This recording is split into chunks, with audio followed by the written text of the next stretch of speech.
کر رہے ہیں جیو پاکستان نیوز کے پریس رپورٹر مظفر عمر۔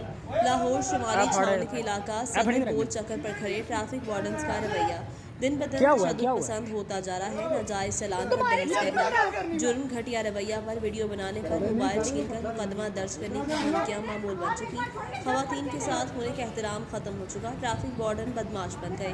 آج بھی ایک واقعے کی ویڈیو وائرل ہوئی جس میں وارڈن خاتون سمیت نوجوان کو تھانے لایا اور اندراجی مقدمے کی دھمکیاں دیتا رہا۔ اپنی بدمعاشی کی ویڈیو بنانے پر خاتون سے موبائل بھی چھین لیا۔ لاہور کے تھانے شمالی چھاؤنی میں پولیس اہلکاروں نے تھانہ جنس کا لحاظ نہ کیا، نہ وردی کا۔ ٹریفک وارڈن اکرام اور سب انسپکٹر نوید تھانے کے اندر خاتون اور اس کے بھائی کو دھمکی اور گندی گالیاں دیتے رہے۔ صدر گول چکر میں ٹریفک وارڈن نے خاتون اور لڑکی کو روکا، لائسنس ایکسپائر ہونے پر تھانے لے آیا۔ وارڈن اور سب انسپکٹر کی تھانے میں خاتون کو دھکے اور گالی دینے کی ویڈیو آپ دیکھ سکتے ہیں۔